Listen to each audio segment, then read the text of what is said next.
Je vois qu'est-ce que je peux dire On dessus. développe à partir de là, sans problème. Éducation. Cours sur l'éducation des enfants. Vous savez, je vais vous donner, on va commencer par des choses pratiques et on va revenir un petit peu à ce qu'on a dit auparavant parce que je me suis aperçu qu'il faut dire et redire et redire. On a tellement l'habitude d'agir selon les voies qui nous sont communes on a beaucoup de mal à sortir de là où on est. Astuces dans la communication avec les enfants. D'accord? Des astuces, des trucs pratiques. D'accord? Quand quelqu'un comprend, il est joyeux. Quand quelqu'un sait qu'on le comprend, il est encore plus joyeux. D'accord? Et quand quelqu'un ne se sent pas compris, alors il est malheureux. Les parents se disent, devant une opposition violente des enfants, ils se disent qu'il est insolent. En vérité, l'enfant n'est pas insolent. L'enfant ne comprend pas. Il n'a pas le même langage que nous. Il ne regarde pas les choses comme nous. Et ce n'est pas de l'insolence. Du tout. Ce n'est pas de l'insolence. C'est les mêmes mots ne signifient pas la même chose pour lui. D'accord? Ils ne comprennent pas nos règles.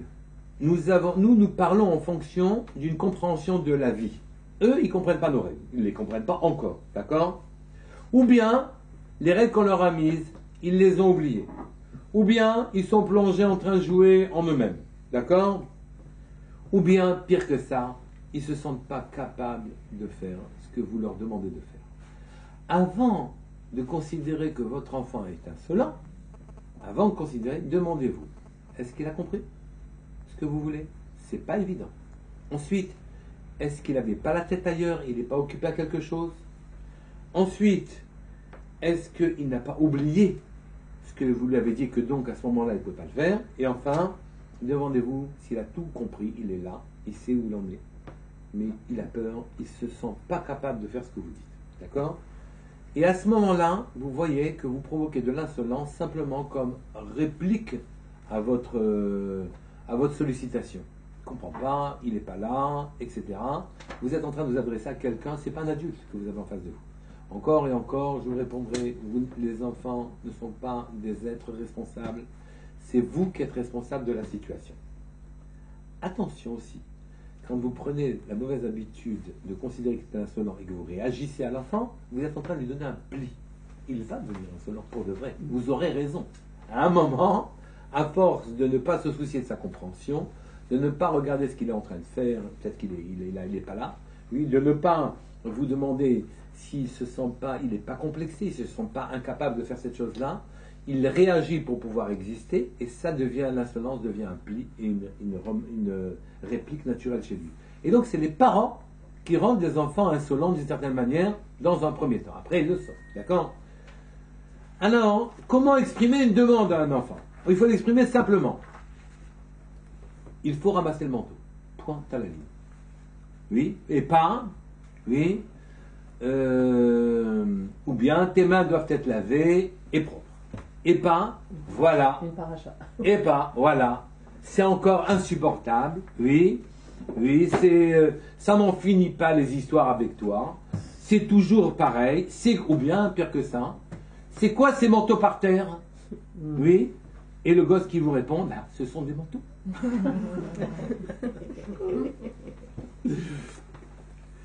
Donc, ici, des phrases simples, claires, et vous ne partez pas dans l'ironie, dans le deuxième degré, dans le troisième, etc., tout ça, ça insensé. Phrases simples, claires, ramasse les manteaux, point final, va te laver les mains, point terminé. Vous avez des réponses claires aussi, Va d'accord. jeter ça. D'accord. Va jeter ça à la poubelle. Après, Il se passe rien. oui, après, il y a les répliques, non mais... C'est vrai, ça. Je suis pas ta poubelle. Je veux dire, va jeter ça à la poubelle. Phrase claire. On continue, on va voir les réponses. En tout cas, on est en train de regarder non pas comment eux y répondent, mais comment vous devez faire. Parce que vous avez abîmé la relation depuis longtemps. Vous devez ambitionner d'avoir avec votre enfant une relation qui va être pérenne, qui va aller loin. Ce sont des amis, ils deviennent des amis après avec vous. Mais à la condition qu'on puisse compter sur vous. Il faut que vous soyez fiable Et il faut que vous vous souciez de eux. Si vous êtes fiable, c'est-à-dire quand vous dites blanc, c'est blanc. Quand vous dites noir, c'est noir. Quand vous dites puni, il est puni. Quand vous dites pas puni, il n'est pas puni. Etc., vous êtes fiable. Hein. Et deuxièmement, que vous faites attention à eux, vous êtes en train de créer les bases d'une relation saine et les bases d'une vie saine chez eux. Je suis en train de parler de vous, là. Pas de eux. Dites-leur aussi que s'ils n'obéissent pas, depuis le début, oui, alors à ce moment-là, voilà ce qui va se passer. Pas en rapport avec vous. Je vais te frapper, tu me casses les pieds, etc. Oui. Mais dites-leur, si tu laisses la serviette mouillée, elle va, et vous l'expliquez, elle va moisir, il va y avoir des taches et tu devras la laver. Clair. Elle va moisir, elle va faire des taches, elle va avoir une mauvaise odeur et tu devras la laver. Point. C'est tout. Ne croyez pas que s'il n'obéit pas la première fois, la seconde fois, ça crée chez lui un circuit logique qu'il ne voudra pas que sa serviette sente mauvais, il ne voudra pas que ça fasse des taches, il ne voudra surtout pas la laver. D'accord? Troisièmement, dans les trucs de communication, donnez un choix. Vous donnez un caveau à l'enfant. Vous lui donnez une porte de sortie. Écoute, où tu rentres maintenant, ou tu rentres dans 5 minutes. Pas rentre. Oui. Vous lui laissez une piste. Son ego, il va s'en sortir, d'accord? Son ego va s'en sortir. Ou bien, peux-tu remettre en place le contenu de ma boîte à couture quand c'est une fille? Oui. Ou bien, vous avez donné le contenu de la boîte à couture à un garçon? Il faudrait. Oui, ça existe. Ça se perd en statistique. Les plus grands tailleurs sont des hommes. Christian Dior n'était pas juif. Et donc... Comme les plus grands cuisiniers sont des hommes. Les plus grands tailleurs. Non, pardon. Oui. Si jamais tu ne ranges pas les affaires, tu es un adolescent, tu vas aller travailler. Oui. Et tu vas t'acheter toi-même ta boîte de crayon, ton truc, ton machin, etc. Ou tu remets à la place, ou tu vas t'acheter. Tu ne reprends plus mon portable, tu ne reprends plus mes outils, etc. Tu iras t'acheter les tiens. Point final. Et on s'y tient. On s'y tient. On donne un deuxième avertissement et on s'y tient. C'est tout tranquille, lisible, fiable et affectueux. D'accord? Ensuite,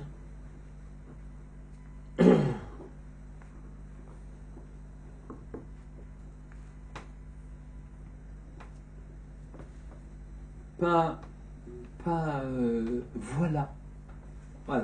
Les miettes encore, elles sont dans le sac.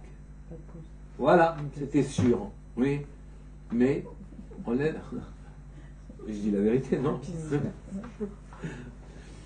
Mais enlève ton goûter des sacs. Oui. Enlève le goûter de ton sac. C'est bien topé ça. Clair, des phrases claires, pas de deuxième degré, pas d'ironie. Donnez le cheminement logique, soyez lisible, que la situation soit lisible pour l'enfant. Un enfant, c'est pas un adulte. Il n'a pas d'ironie, il n'a pas de deuxième degré, il n'a pas toutes ces choses. Il ne comprend pas ce que vous dites. On m'a souvent expliqué que quand les gens qui veulent hypnotiser les autres, ils disaient des mots. La conscience, elle accroche certains mots. Elle accroche pas les négations, par exemple. Tu ne dois pas aller à la piscine, et il entend piscine. Il voit piscine. Tu ne vas pas, il n'entend pas. Oui. Et c'est comme ça que ça marche, vous comprenez? Donnez des cheminements lisibles à l'enfant. Il n'a pas de deuxième degré, pas d'ironie. Soyez clair, montrez-lui où ses actes le mènent, et éventuellement, dites que pour votre part, vous ne supporterez pas plus longtemps, donc il ira travailler pour s'acheter ce qu'il ne respecte pas. Quel est le fond de tout ça? C'est que vous avez l'habitude, naturellement, de dramatiser. Il faut tout dramatiser. C'est sérieux, quoi. Il nous embête, donc c'est sérieux, il faut qu'on dramatise. D'accord? Et vous rentrez dans toutes les relations avec l'enfant, dans une relation d'hostilité et parfois même d'hystérie. D'accord? Où ça monte, le ton il monte, ad blidaï. Il n'y a pas de sommet. On peut ça peut continuer. Et quand on est habitué à ça, on croit qu'on est sérieux que quand on fait ça. Oui. On ne pense pas qu'on soit sérieux si on est calme. C'est pas sérieux. Et le gosse s'habitue au nombre de décibels élevés avant de réagir, puisque de toute façon, on sait il va obéir qu'à un décibel très important. Un niveau de décibel très important. Et ça, c'est la logique. Mais il y a pire que ça. C'est que vous-même, vous ne vous prenez au sérieux que dans l'hystérie. Sans ça, vous ne savez pas vous prendre en main. C'est culturel. Elle a raison. C'est vrai. C'est vrai. C'est Hein? culturel. Oui. Ça crie. Il y a des familles où quand ils parlent, tout le monde crie. En tout cas, voilà. Et donc, ici, vous vous habituez à ça. Alors que, rendez-les intelligents, qu'ils sachent lire leur propre situation. Pas de deuxième degré, c'est une faute professionnelle. Pas d'ironie. Travailler à un stade, un plat. Oui. Et souvenez-vous, un enfant n'est pas un adulte. Il n'a pas votre lecture fine de l'événement. Et puis, un enfant peut se sentir incapable de faire. Nous avons déjà éprouvé, nous avons l'expérience de toutes les tâches. Oui. Lui, il n'a pas cette expérience. Ça peut lui paraître insurmontable. Vous ne savez pas ce qui se passe dans sa tête. Et si vous ne retenez pas qu'il a une lecture de l'événement qui n'est pas la vôtre, vous en faites quelqu'un qui est contraint pour exister d'être insolent. Il n'y a pas moyen de faire autrement. Oui, qui est contraint d'être insolent. Et à ce moment-là, vous rentrez dans un cercle vicieux. Si vous ajoutez lui l'insolent, vous l'hystérie, vous avez une idée du climat à la maison.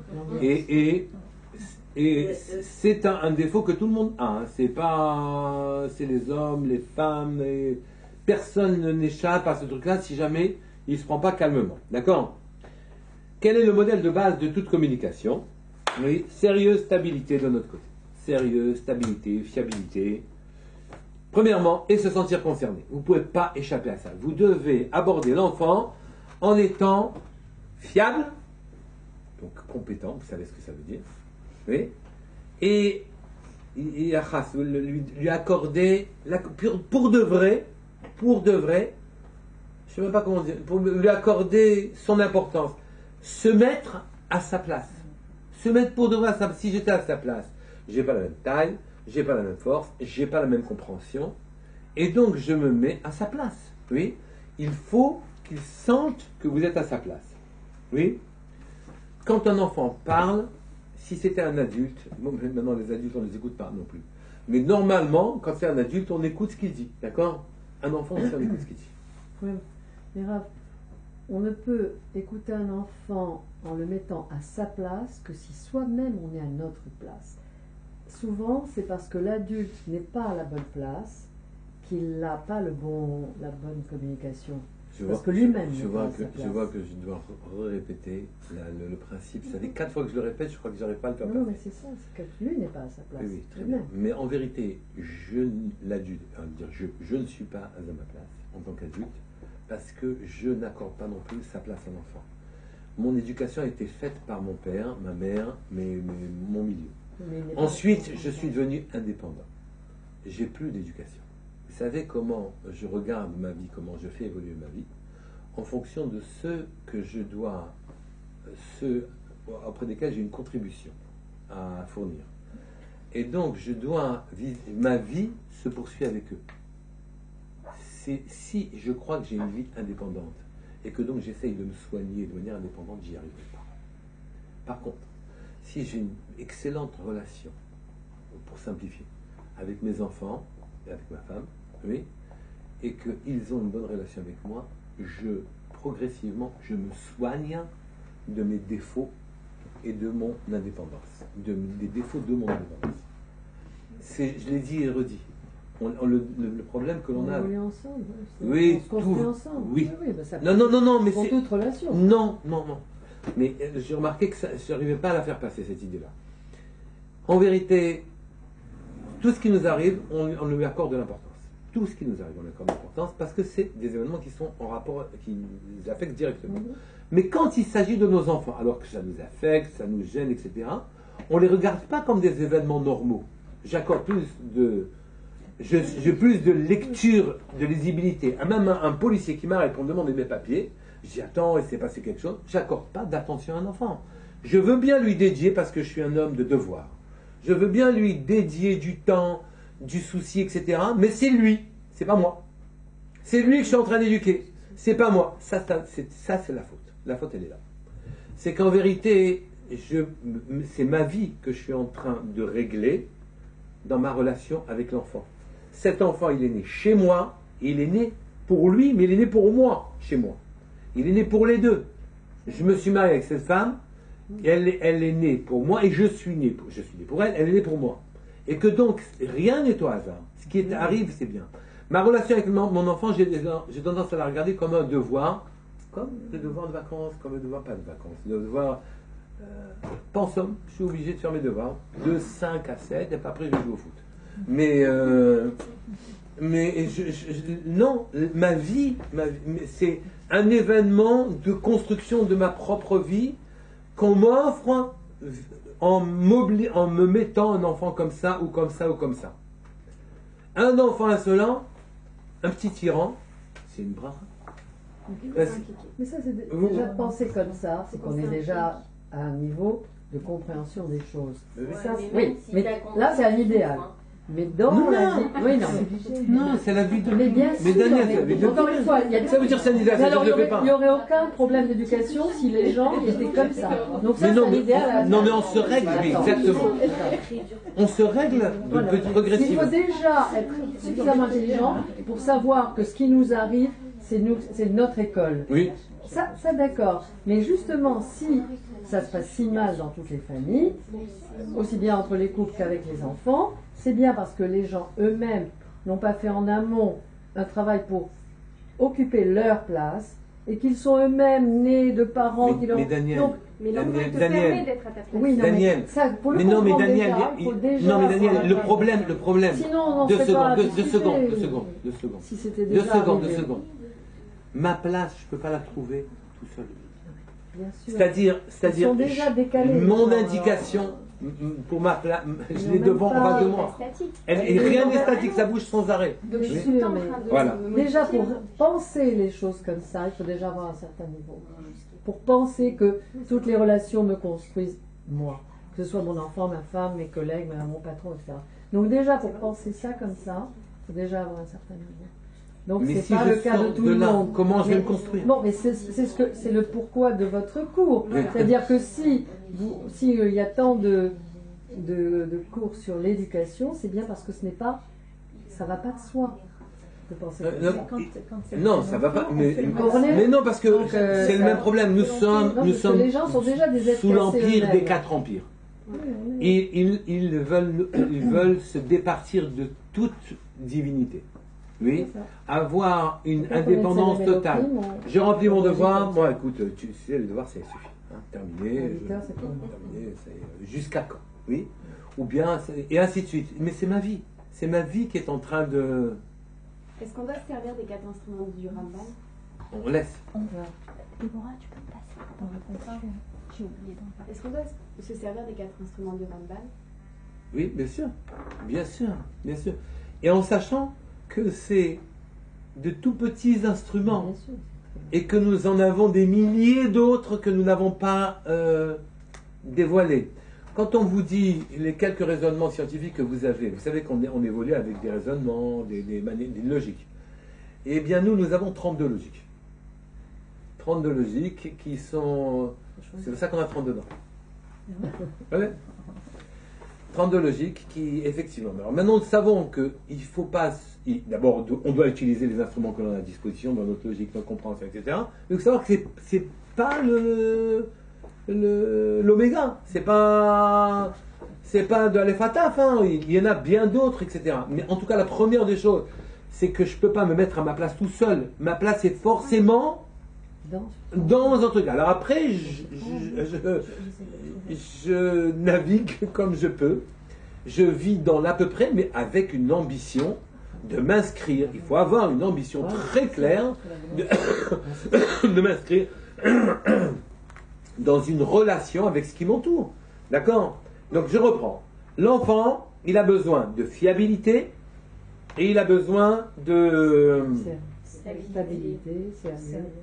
stabilité, fiabilité, sérieux, compétence. Et d'un côté, de l'autre côté, Accorder son importance. ouais, On le considère. on le considère, voilà. Qu'on le considère, voilà. Qu'il faut leur montrer que leurs sentiments nous intéressent. Or, leurs sentiments, c'est des sentiments enfantins. Ils ont peur de ce dont nous n'avons pas peur. Ils ont mal de ce dont on n'a pas mal. Ils souffrent énormément pour des toutes petites choses, et les grandes choses, ils n'en souffrent pas. Donc, il faut avoir une lisibilité de son enfant, se mettre à sa place. Et cette lisibilité va me servir à moi à parfaire mes propres lisibilités de l'existence. Oui, mais on le dit, mais il faut le faire. Je veux dire, c'est pas. C'est très. Donc, il faut. Alors, pour arriver à ça, il faut l'écouter, parler. Alors, maintenant, quand les adultes eux-mêmes ne s'écoutent pas, c'est pas facile que d'écouter son propre enfant, vous comprenez? Ou bien, on se tait, mais en fait, on a la tête ailleurs déjà. La seconde d'après, on a la tête ailleurs. Oui. Alors qu'il faut vraiment s'intéresser à l'enfant. Il est en train de m'apprendre quelque chose, à moi. Je ne fais pas un devoir seulement. C'est très intéressant, la manière qu'il a d'appréhender sa situation et sa réalité. D'accord? Il faut l'écouter au moment où lui est disponible. Oui, oui, il vient, non, quand il veut parler, je l'écoute. Pas, ouais, qu'est-ce que ça dit déjà? Être disponible déjà. Totalement disponible. Totalement disponible. D'accord? Donc on doit être fiable et disponible. D'accord? Aussi,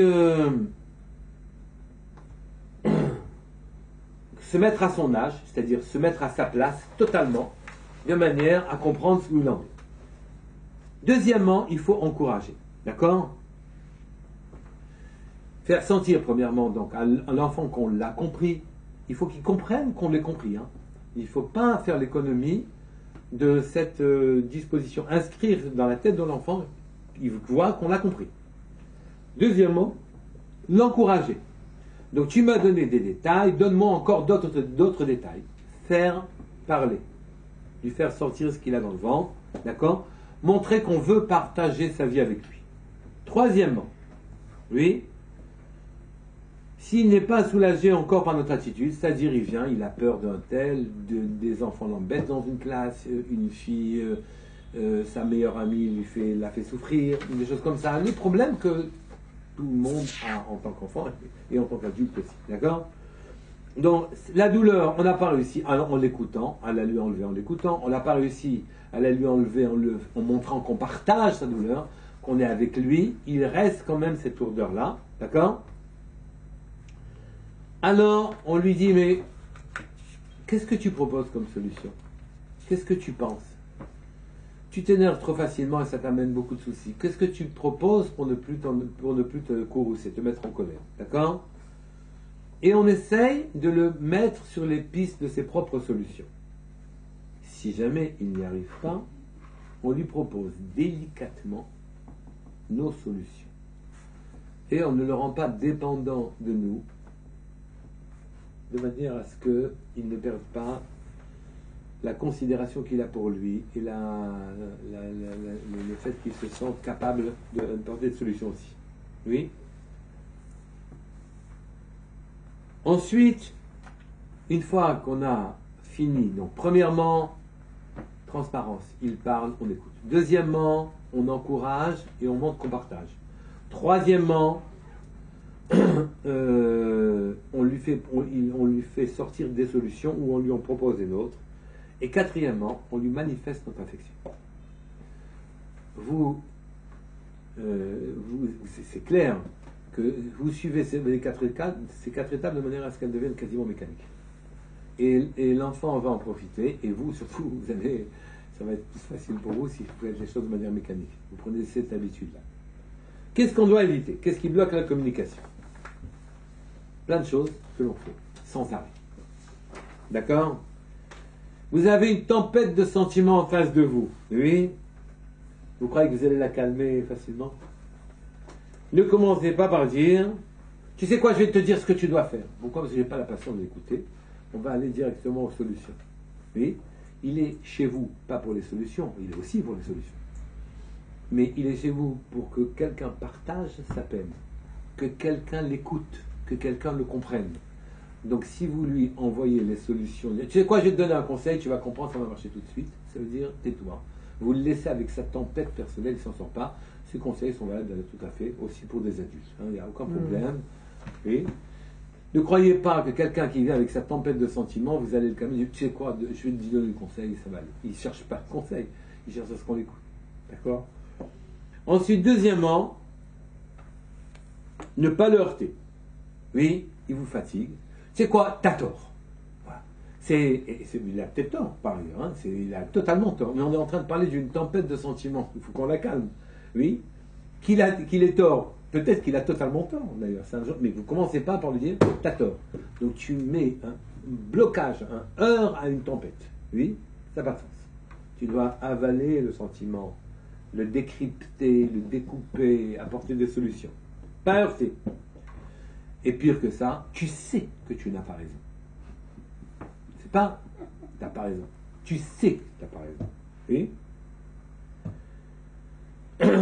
Ou bien, les tu ne dois pas. Vous les connaissez, les tu ne dois pas. Ça ne va rien changer. Tu ne dois pas te sentir seul. Tu ne dois pas. C'est pas le moment de ceci.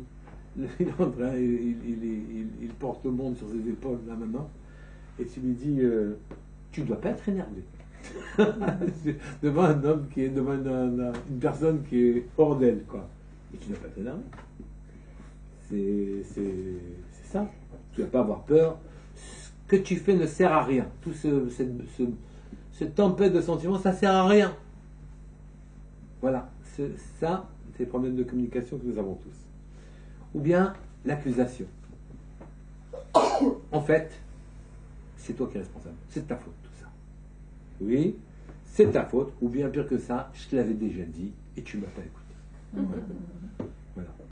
Et donc, le troisième cas à éviter, c'est l'accusation. Vous devez avaler la tempête, la porter avec lui. Quatrièmement, tu sais quoi? Ça, c'est quand on est petit. Mais quand on est grand, c'est pas pareil. Ça change strictement rien. La copine, elle lui parle très mal, et c'est celle qui les compte pour elle. Mais dans 10 ans, ça va passer. C'est une aide, mais ça veut dire je ne veux pas, encore une fois, je ne veux pas t'écouter. D'accord? Ou bien, bientôt, tu comprendras. Bientôt, tu comprendras.